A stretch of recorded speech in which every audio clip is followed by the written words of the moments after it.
Well, well, ladies and gentlemen, it seems like you're enjoying the fellowship, which I'm very happy to see, but it is my obligation to convene this meeting. And with our ring bell, we shall open up our 5,643rd meeting. In good old tradition, Ed, I appreciate your sense of humor. That was in a couple of years. Thank you.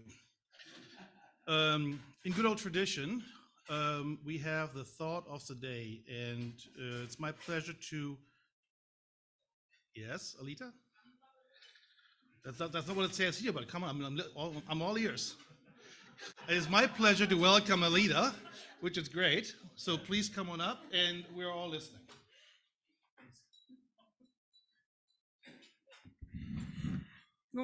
Hi, everyone. Um, so I was thinking about what to say for the thought of the day, and I am historically last minute. But I have a friend that was on the Food Network on Supermarket Sweep or whatever it's called, Stakeout, one of those shows. And we were talking yesterday, and I was like, "Wow, you were like so excited and just so energetic and everything else." And then she's like, "Alita, I was in the worst pain of my life through that entire taping of that show." And I was like, "You would never know it." And my friend had waited 5 years to get a kidney transplant and was having some other medical issues during that time. And she had to let them know, like, so if I fall out, I had a kidney transplant. So please let them know if I have to go to the hospital and things of that nature. And when I thought about this today and our speaker at Night Ministries, um, it just made me think that sometimes we need to step back. And before we judge or think about how hard our lives may be and the things that we're going through, or how people can just pull themselves up by their own bootstraps and they're just not trying hard enough, that you just may not know what someone else is going through. And so we should take this time, especially in this new year, and how our lovely politics are pitting everyone against each other, is to stop and have a little compassion, to stop and think about maybe they're going through something so much more than we can see and understand. And so, with that, I hope we all take that moment to think about that when we see someone that we may feel a little challenged with. And I know I can be extremely challenging, but just stop and have compassion. Thank you.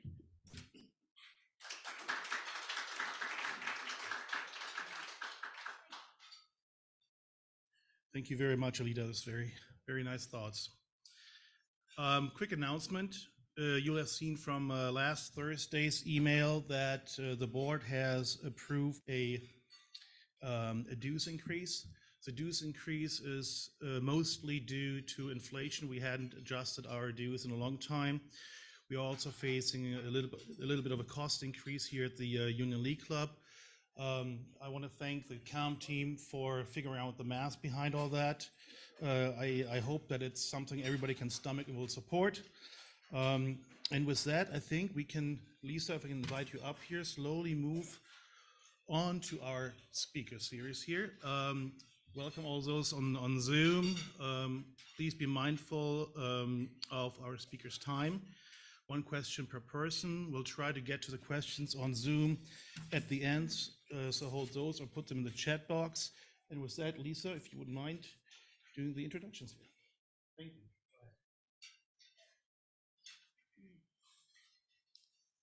Thanks so much, President Timo. I was super delighted to be able to introduce Erin. I didn't know really Erin personally until I met her today. Found out she was a fellow Kansas Jayhawk. And I have been aware of the night ministry, though, for many years. Erin and I were speaking, and she moved to Chicago, basically from a small town in northeastern Kansas. I lived in Kansas City for many years, and that's how we both ended up at the University of Kansas. But ever since I moved here, I have seen the night ministry doing their work under the bridges and in other places, and have found them to be not only deeply moving, but really evolving, wonderful organization that you really see. Erin will tell us more about that. Founded in 1976, and they recently moved to Bucktown. Erin herself has been in the human services world for a long time. After KU, she went to UIC and she was in the Jane Addams School of Social Work.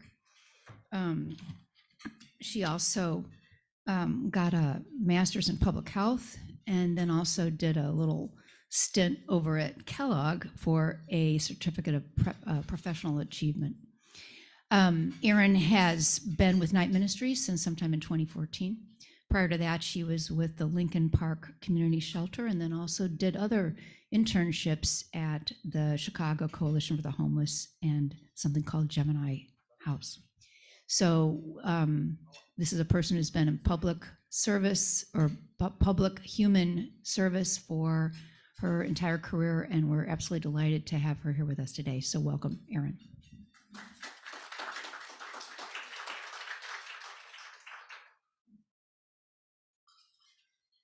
Okay, I'm bringing my water up here because I know I'll get a dry throat at some point. Thank you very much for having me, for your interest in the Night Ministry. As Lisa mentioned, I did grow up in a small town in Kansas where my father was an avid Rotarian. And when I was 16, I actually went on a Rotary exchange trip for the summer. And it was one of the formative experiences of my life, really connecting me to communities outside of the insular one that I had grown up in. And I think in some ways, many ways, started me on the path to social service and social work.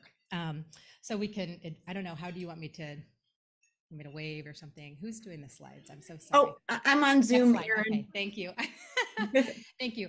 So just a brief, what I'm going to do is just go over briefly what the Night Ministry is, what we do, and I'm going to talk a little bit at the end, hopefully if I have time, about how COVID has impacted our services. I think the last time you had a visit from us was pre-COVID, and probably my predecessor, Paul Hammond, who spoke. So homelessness in Chicago is a big issue.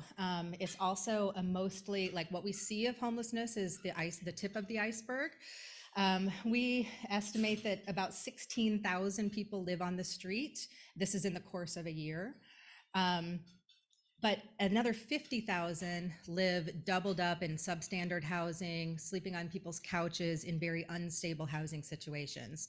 And so we consider that to be part of the group that our services are designed to serve, because those folks do not have housing stability and everything that comes with that, right? Health, employment, good social relationships. So in all, 65,000 Chicagoans could be considered homeless. Almost a quarter of those are ages 14 to 24. So we at the Night Ministry very deliberately serve, our programs are designed to serve people who are sort of falling through the cracks of the traditional service system. So we have medical outreach programs and we have youth programs that are designed for this 14 to 24-year-old age group. They have a separate set of needs. They're very much still developing humans. Their brains are still developing, but also, you know, their levels of independence and the things that they need to become independent are different than an adult. Next slide. So our mission is to provide human connection, housing support, and healthcare to those who are unhoused and experiencing poverty. We have recently shifted our language from homelessness to unhoused. It's a deliberate shift to sort of highlight what should be a temporary situation, not a state of being, right? And so we're deliberately shifting our language around that. I'm going to talk more about human connection as well. Human connection is kind of the how. It's how we do our work. It's what makes us unique. And I think that it's sort of the special sauce of the Night Ministry. It's very rooted in deep, deep relationships with folks and trust building with folks. The housing support and the healthcare are the transactional services. Next slide. Our history, we were founded in 1976 by a diverse group of congregations. We originally named the Northside Ecumenical Night Ministry or something like that. A bunch of congregations, different faith communities coming together. They scraped together some money, hired their first staff member. He went out in his car late at night, worked out of the trunk of his car, went to all-night laundromats, bars, talked to people. The services at the beginning were really accompaniment and deep listening. And from that grew the service areas that we have. So the housing, shelter support for young people, and the medical outreach portion. Next slide. So who we are today, these three things, we are not a religious organization. We are still very much rooted in that history and have a lot of support from congregational communities, but we are not a faith-based organization. Our name sometimes gets in the way of that because we still are called the ministry, but we consider ourselves to have a ministry of presence with people as we accompany them on their journey. Next slide. So our health and outreach ministry, or our health and outreach program, is the healthcare portion of things. This is the most visible portion of our work. You'll see big buses, city-sized buses out on the streets. These are mobile clinics that provide healthcare. We also have case management on those buses. We have outreach professionals that can talk with people, engage them into our services. We serve a meal off the bus. You can go to the next slide, I think. Yes. And let's go to the next slide because I think there's a map somewhere. Yeah, that's what I just said. The substance use advocate as well. In the last 3 or 4 years, we've really focused a lot more on prevention of overdose, harm reduction for people who use drugs. Next slide. There's our bus stop. So the health outreach bus goes out on a regular fixed schedule, 6 different neighborhoods, 6 nights a week. And any given night, we may go to 1 or 2 stops. It's usually a couple of hours at a time where we provide the meal, the services, hand out warm winter gear. We have housing support, case management to help connect people to services. And in this program, we do see we see regulars. People come and they visit our nurses. We have a nurse on the bus every night. A lot of people use us for what I would call transitional primary care. So people who are disconnected from the traditional healthcare system will come to us to get connected to a community health clinic in their neighborhood. Some people are so comfortable with us, they rely on us to be primary care. So we'll do a lot of monitoring of chronic health conditions, help people discern when they should follow up or go see a doctor. We also treat a lot of acute illnesses and injuries on the bus. So respiratory issues are common in the wintertime, of course, frostbite and other weather-related injuries. And I mentioned the overdose prevention. So a lot of harm reduction work. We do distribute clean syringes and other supplies to help people use more safely, and as well as lots and lots of naloxone to help to prevent overdoses. Next slide. Street medicine is another branch of the health and outreach medicine program. Street medicine is a much more flexible, mobile approach. It's the same kind of trio of multidisciplinary case manager, outreach, and nurse practitioner. Much smaller vehicle, sometimes on foot, sometimes on bicycle, so that we can get to people literally where they are. So this is street side, curbside medicine. My dad was in family practice in a small town in Kansas. He did not so much house calls, but he got phone calls at home, and he gave lots of advice, and we could never go anywhere without him giving curbside medical advice to someone. So we're going to where people are. This is encampments, tents, people in doorways or living under Wacker Drive. So we're much more flexible with this program. And we're reaching people who really are disconnected from other services, other traditional services. They are not likely to be in shelter. They are not likely to be connected to other traditional services. Next slide. The newest portion of what we're doing is outreach on the CTA. COVID really highlighted for a lot of people how many people were using the trains as a de facto shelter. When no one was riding the trains but essential workers and homeless people, the city suddenly found that they had an issue to solve. I think we've always known in services that the trains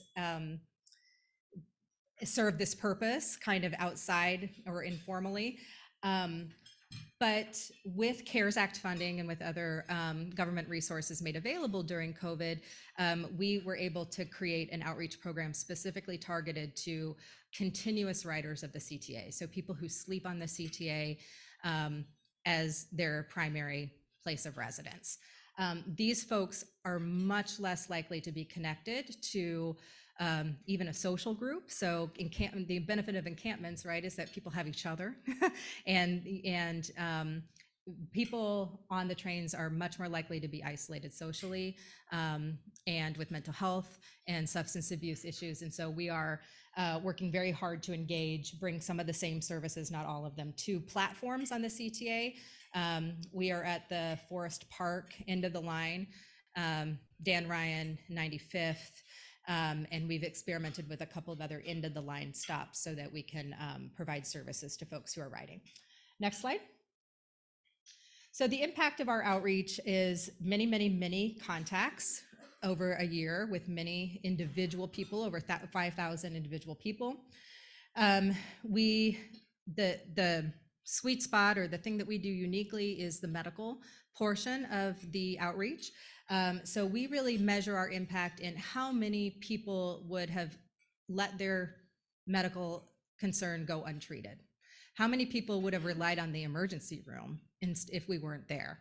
And so we prevented 533 visits to the emergency room in the last year. We try to put a return on investment on that. Almost 2,500 free health assessments to those 5,000 individuals, and about 1,200 conditions treated that otherwise would have gone untreated and probably turned into an emergency at some point. Next slide. Youth programs. So we often talk about these two things as kind of two columns of what we do, two different things. They're really connected, but for the purposes of today, I'll talk about it separately. Youth programs is where we do a lot more residential work. We have a series of shelters for people ages 14 to 24, different lengths of stay. Some are emergency overnight, some are 2-year transitional living programs, because young people really need a lot of different things. So we also provide lots of supportive services, case management, connection to school, to employment, to permanent housing, sometimes connection back to family, right? A lot of young people are in a situation of housing instability because of fractures in the family. And so we do a lot of family reunification and repair work to help families find better ways to support each other. And go to the next slide. Real quickly, I'll go through each one of these programs. The youth outreach team is our dedicated foot outreach team for people who are young. It is a different skill set to engage with teenagers, as most of you who have raised teenagers probably know, or have been a teenager. I have been a teenager, and I know I was no piece of cake. So we have people trained, specialize in engaging young people and bringing them into services. Young people are very good at flying under the radar. So of the young people who experience homelessness in a year, 90% of them are sleeping on somebody's couches. So what we see on the street is like 10%. It's a very small portion. So we're really trained to deeply engage through schools, through other places where young people might be interacting, to let us know how we can help intervene and stabilize that housing situation for them. Next slide. The Crib is our emergency overnight shelter. It serves 18 to 24-year-olds. It's a dormitory style, one night at a time. Come in, get warm, get off the street. Our goal is to engage and help people access longer term programming, but this is really a safe haven kind of sanctuary type space for young people in crisis. Next slide. The interim housing program is a short-term shelter, usually about a 120-day stay, 14 to 21-year-olds. We do, this is in our Westtown location. We do have lots of supportive services, and our goal is to, again, keep engaging young people into longer term services. A lot of folks in our interim shelter are working or going to school and looking for a more long-term situation. Next slide.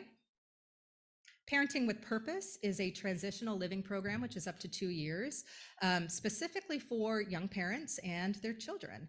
And so we talk a lot about, multi-generational impact with this program, because it's not just the young people we're serving, but also their children. Homelessness has a lot of negative effects on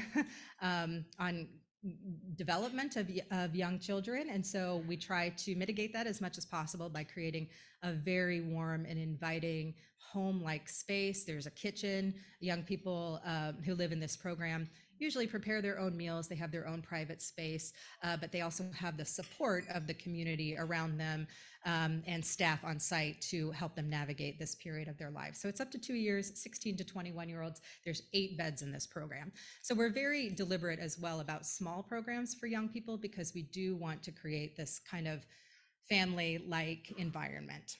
Next slide. Pathways is our more traditional transitional living program, 18 to 24-year-olds. This is located in North Lawndale. We have a house that houses 8 people, very independent, come and go. Again, cook your own meals. There are some community events, but folks in this program are much more likely to be working and kind of on their own path. We also have 2 apartments in the community in North Lawndale that house another 4 people. So we are really hoping that we can transition folks from the community living of the house into the community in a roommate situation, which is very age appropriate and helps prepare the young people for independent living later. Next slide.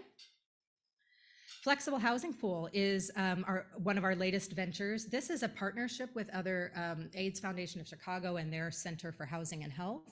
It is a mostly privately funded, I think, through managed care organizations, to prevent people from using the hospitals and jails as their shelters, right? Like, we want to get folks into housing early so that we prevent overuse of these other systems that are really not designed to meet people's human needs. So the Flexible Housing Pool we provide the housing case management support and transition support for about 75 young people who are living in subsidized apartments. The subsidy is paid by another organization, but we are the ones who are making sure that that young person has everything they need to thrive, to succeed, and has the support to navigate their new communities. That's been a program that we've just been doing for a couple of years. Next slide. We can skip that. Youth for Truth is our youth development program, leadership development. This is a program where we really encourage young people to come together, give us feedback on what the organization is doing, have a direct line to leadership in the organization, the board of directors, and they also plan and execute their own projects, sometimes advocacy projects and sometimes resource access projects for other young people. So it's a really neat way to get young people involved even beyond their stay at the night ministry. So this is something they can do even as they move on and stay involved with us. Next slide. Some housing impacts, just the number of unhoused people that were able to find permanent supportive housing through our services, about 185 household. We do have a lot of young people that are not even known, and so we're working at a systems level to identify ways to bring people into services before it becomes an emergency. So there's something called diversion. There's a lot of prevention efforts to help people prevent them from losing their housing. And then I can't read this oh, here we go. I'm getting used to bifocals. It's like this thing, right? Yes. And mental health services is something that has become an even more pressing need over the last couple of years. I think that's probably something you've heard from other folks as well, but it's been a priority of ours to make sure that we have lots of different ways for young people in particular to access mental health services. And then just the number of people served and their children, right? The 51 children that we served last year, in addition to the almost 500 young adults. So the next slide. I think I wanted to talk this is my last slide, a little bit about COVID and how it's affected our operations. So like many, many people, we had a rapid shift in the way we operate day to day. In some programs, we had to expand hours, particularly in outreach. We really wanted to make sure that folks living on the street were not left behind in any citywide or systemic response. And so there's a push early on to get information out, eventually to get testing and vaccines out to folks who wouldn't be able to access them otherwise. And people's, livelihood dried up overnight, right? They couldn't go to Starbucks and charge their phone or use the bathroom. They couldn't panhandle. There was no one to ask for money, right? And so our services on the street, on the outreach side, became even more needed during this time. And this is where the CTA outreach sprung up too.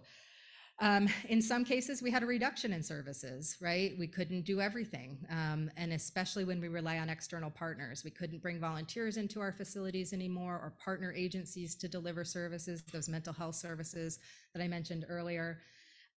Food became an issue, access to food, especially for those young people living out in the community in apartments. We were scrambling to make sure that they could have groceries. And then our staff, we have 150 people on staff and about 65% of them are essential workers. And so we were scrambling to make sure that we had everything we needed to make sure they could come to work safely, be safe at work, have the information they needed, protect their families when they came home. And then some new opportunities that have, maybe just with the 3 years of hindsight, I can say the things that have emerged from COVID that have made us a stronger organization are, better internal communication and decision-making processes. We had to get really clear, really fast, who was in charge and how we made decisions and how we communicated to everyone, especially when we were all spread out and we couldn't rely on just seeing each other anymore. Expansion of telehealth has really benefited and helped us think about our medical outreach services in an entirely different way. So that's been really neat to see. Through my graduate studies, I was able to do some work a couple of times in rural Uganda and Ghana. And, I think there's so much to learn about how we deliver services in areas that are under-resourced in other parts of the world, right? And so how can we apply that to our very own backyard? So telehealth is one of those things, online learning for our staff, additional funding that has come through. We did benefit from the PPP loan, the CARES Act funding. Accelerated moving events is something that came up through COVID that helped us access housing much more quickly. Just systemically, we just removed a lot of barriers all of a sudden. And it kind of highlights for me how we often get in our own way in some of these situations, and we can get out of our own way and make things happen more efficiently when we need to. Luckily, we have medical staff, so we were able to access PPE and best practices and infectious disease kind of expertise right from the get-go. And so I think that was really helpful for us and has helped inform our discussions as an agency about safety and health in the workplace overall. And then just increased collaboration among programs and city departments has really grown out of this period of time. So with that, I think that's my last slide. I will close it up and thank you very much for the time. Okay. I'm sure we have to be honest about before you say it. I'm sure we have questions, but normally we have a second mic.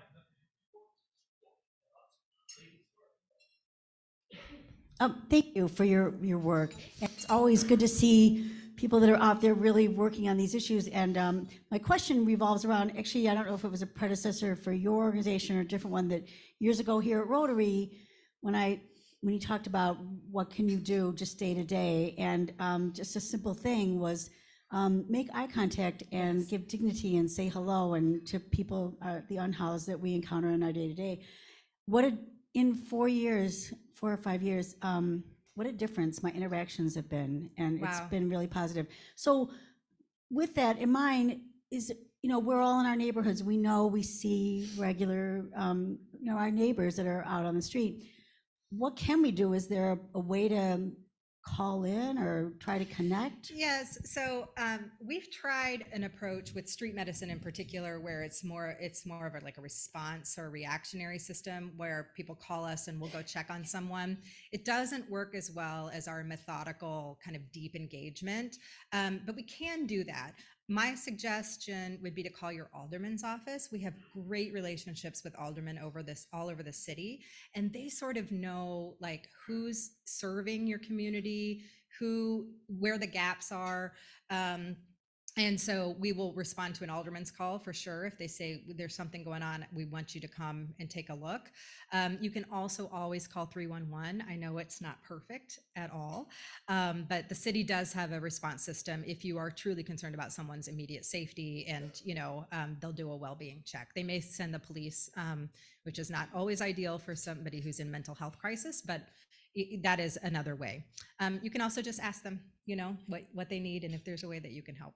And that's, always encouraged to make that connection yourself if you feel comfortable doing so. Thank you. Do you have a breakdown of why the homeless are, or without shelter, why they are in this situation?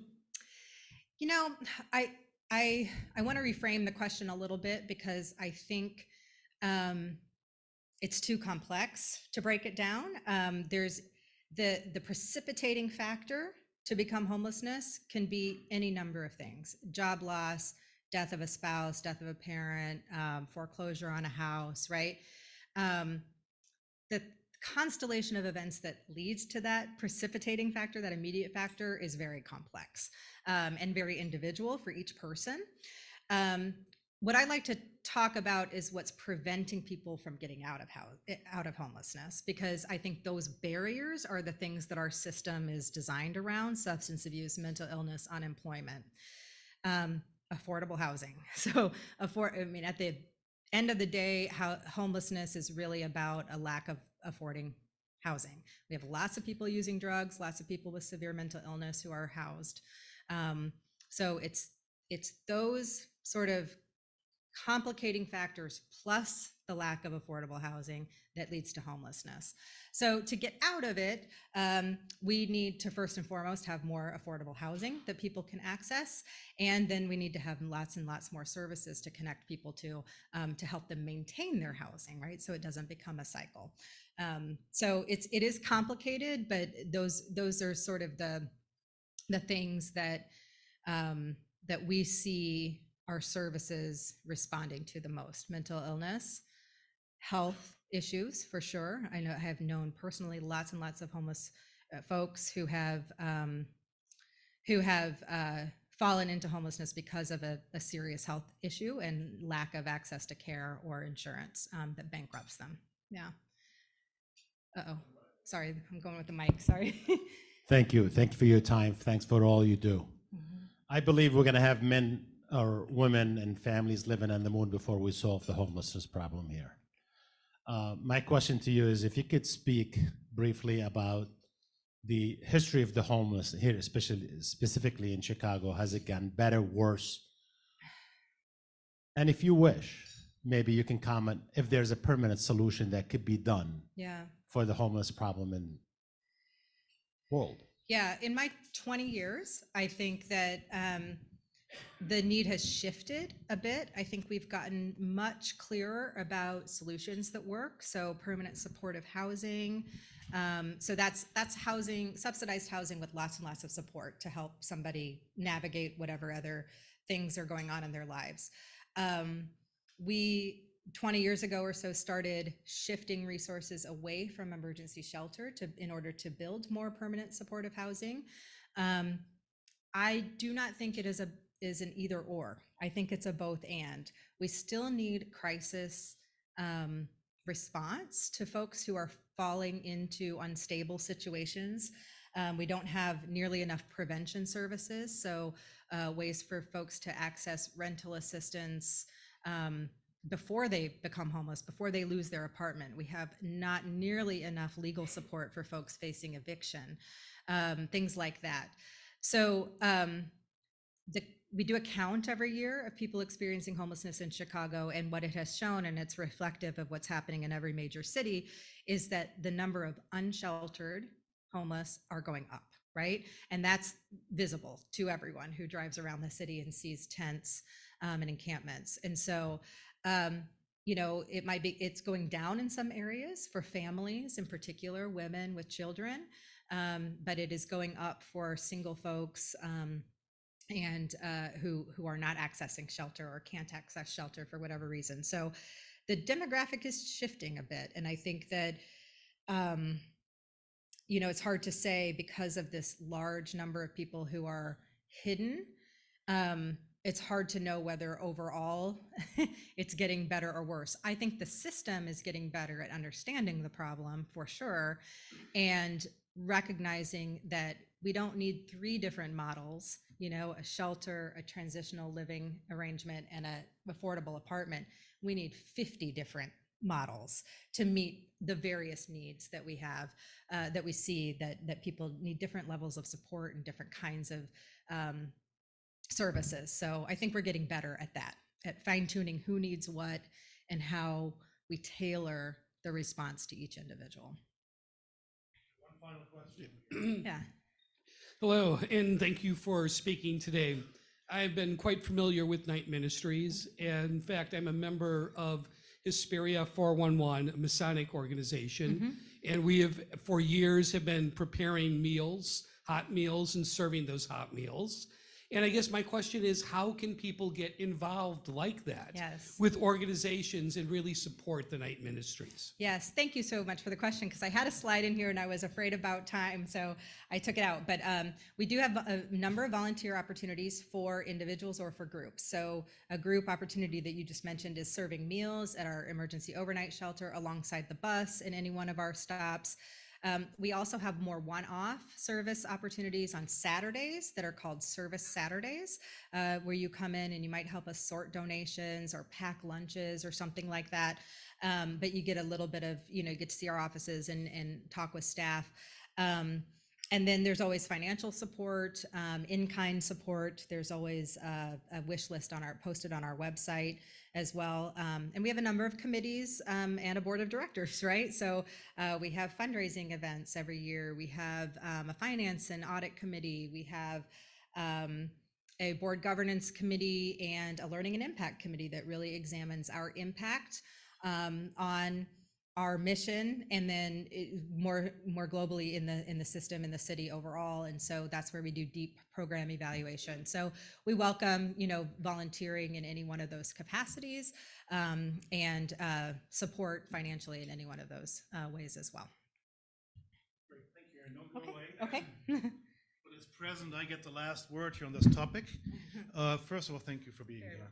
I promise there'll be a warm lunch for you when you sit down. We also have, there it is, a little thank you gift. Oh, wonderful. Hope you use it a lot, to the point that you drink the Rotary Kool-Aid and then come and join us here.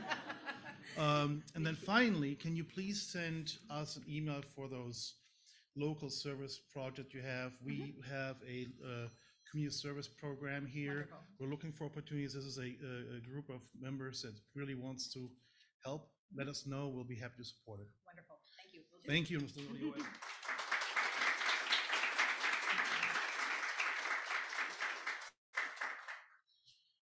All right, Ed and Alita, you want to join me up here for a second, please? Alita reminds me I have to use the word please, otherwise she won't go. So we'll go in reverse order here. Ladies first, Alita. Donation rollout. Chrissy's getting my cheat sheet because it got taken away from me. So, yeah. Okay, so we are, yay, Chrissy, go. Don't kill yourself. Let's not. Oh, I'm a pro in these shoes. Thank you. This year and moving forward, we are kind of changing our annual campaign and donations. And so when everyone became members, part of that wonderful paperwork and long things that none of us read and we just signed off on and said, yay. Said part of your membership requirement is to give a donation to the Rotary One Foundation and to the Rotary International Foundation. And so rather than me coming up here and you all looking at my lovely face and me begging you for money every week for 6 months, I've decided to make it a little bit more. We've decided, sorry, as a board, because it was voted on, to be a little bit more streamlined about it. And so there is a form in which you can pick out what you would like your annual donation to be, if you want it done monthly or annually, and that will be your donation moving forward until you tell us to stop. So if you pick an annual donation, we will bill that to you annually on March 1st, I believe. On March 1st, sure, sounds good. On March 1st annually, or if you want that monthly with your dues, that will also just be billed to you monthly to the credit card on file or by check for those of you all who still write checks. I do understand that some of our members pull from IRAs and other things of that matter to make your donation, and you can continue to do that. But when you become a member and you pick, and for all of our new members, when you fill up your paperwork and you say which due amount you would like to be in, we will also say which donation would you like to add. And it's just a more streamlined and easier process. We will still let you know during the annual campaign, during that time, where we are on our annual giving, what our goal is, and what we need to do to meet those goals. But I just felt it was a more streamlined and easier way to do it, and I presented it to the board, and they agreed with me. Thank you very much, because I hate begging.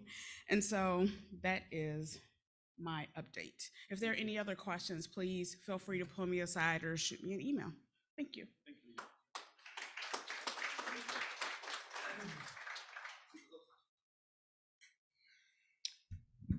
Okay, I believe I'm here to introduce the Rotary Membership League. Is that correct? Yes. Is that my task? Yes. We have come up with a concept. Is our commissioner online? Is Wayman online? Okay. We do have a commissioner. Wayman Anderson is our commissioner, and he's going to be the rule setter and the enforcer on some of the things we're doing. Obviously, he's a little nervous about being here today, but we'll have him involved moving forward. So we have 4 teams. I will introduce those teams here in a moment, but we're have a little competition going through, I believe it's the end of May. It's a Rotary Membership League. The points are scored with guests being invited. That's 1 point for your team.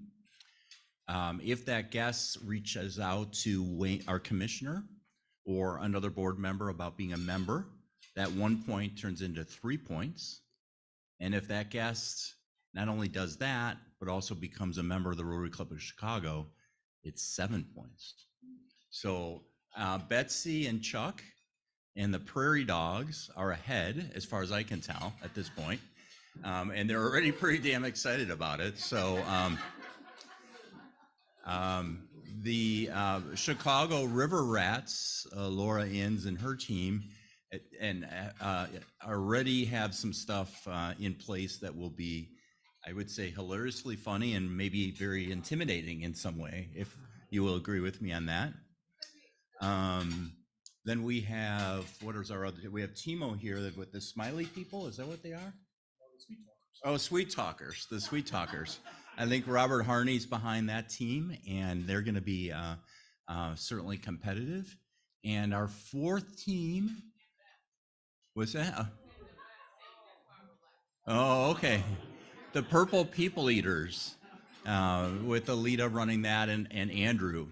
So the concept's really to have a serious competition where people are really competitive and at the end don't like each other very much. But we end up with a ton of new members in the Rotary Club of Chicago. The goal, of course, is to be able to, that's a good point. Everybody is on a team. Did I mention that? So everybody's going to be on a team, and we're going to do this thing up a little bit. There'll be some colors, there'll be some noise, there'll be some fanatic kind of stuff that you would do. Like if you were rooting for the Bears, were still in the playoffs. So the Bears are in the playoffs, so this is what you got. So no, they were assigned, but there is a caveat here, okay? And all of the team managers and team coaches know this. that you can buy a player from another team. So a big producer, say Chuck, for an example, he's a manager. Now he's bringing guests. And no, but if another team wants Chuck, all they have to do is donate over $50 to the foundation. And then Betsy, as the general manager, will have to figure out how to pony up at least $51 to keep Chuck on the team. So if you see someone who's producing, especially you general managers out there, you can go ahead and swap and donate money to the foundation. So there's a good cause tied in with that as well. So expect more fun as we go along. Expect to reach out to your general manager, your team captain. There's also assistant coaches that are lined up. It looks like the Chicago River Rats are still looking for an assistant coach. Is that correct?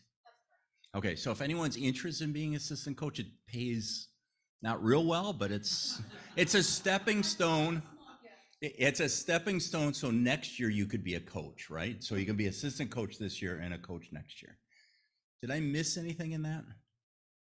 Okay, so expect to, and we'd like to, not every meeting, but there's going to be a couple of meetings where we want you to sit as a team, and so you can kind of kibitz with your team and try to figure out how to win this thing. I don't know anyone's going to beat Chuck and Betsy at this point. They're going down? Okay. And we could do get a false sense of security. right, exactly. So I think, go ahead. It's right now, it started. This is the official. Yes. So Chuck has brought one guest. You guys, or Chuck and Betsy, you have one guest. So they have 1 point. Is that right? In the back? So it's a certain the current song, its story is 1 point for the Prairie Dogs and 0 points for the other teams. But I do expect that to change next week. Can we split candidates between two teams? Oh, that's an awkward thing I hadn't thought about. I would say no. I would say again a donation. I'm just trying to be shocked. Right. I would say if there is a split, it's whoever donates more to the foundation that gets that point. So. Right. Any questions for him? Nope. All right, the fight is on. Okay. Good luck, everybody. Thank you, sir.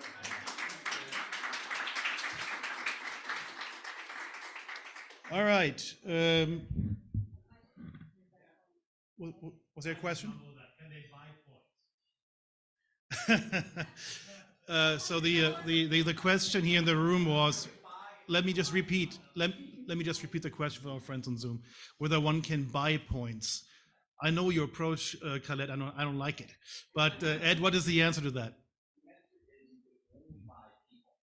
From the other teams, you cannot buy points. This is about getting new members. Okay. To our club, not necessarily more dollars. Can we make Betsy to keep Chuck? Yes, you could maybe do that. So immediately following this meeting, the Sweet Talkers team is going to have a budget meeting, okay? All right, moving on, guys. I just wanted to recognize any visiting international Rotarians here in the room. Do we have any visiting international Rotarians in this room? I don't think so. How about online? I'm pretty sure I saw 2 or 3 faces. Can you please just unmute yourself, introduce yourself, where you're from?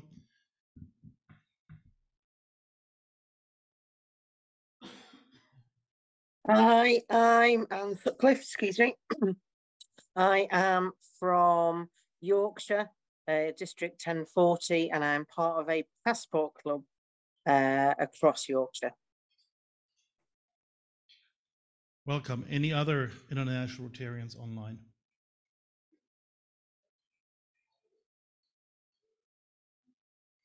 All right. U.S. visiting Rotarians in the room.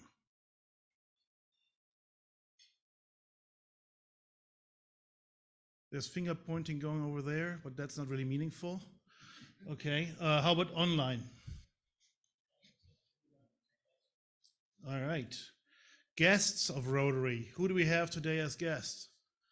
I know there's one here in the room. I have a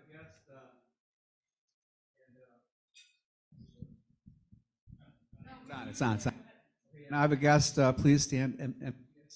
MT is a good friend of mine. We've been in a running club together in Chicago, and he owns his own business. And thought I'd have him on board. If you can. Thank you for having me. I'm Imtiaz. I am in the healthcare business, very related to what you were speaking. So I will come shake your hand in a minute. Enjoy your lunch break. Thank you for joining today. Anybody else here in the room? Okay, very well. Online, guests of Rotary online. Good. Well, this is a point where Tamara, you guys put on the membership slide, please. Which, of course, for those who are visiting or otherwise joining online, we'd love to have you here. There's the information coming up in just a second. And with that, we're moving on right along to announcements. I think we'll have our birthday fundraiser on February 23rd. Alita and I were still working on a location for that. Other than that, check the gyrator for the upcoming events. I'm not sure we have any items here for the member minute, which then leads us to our four-way test. And for that, I'd like for you to stand, and I invite my friend Lisa to help me with that.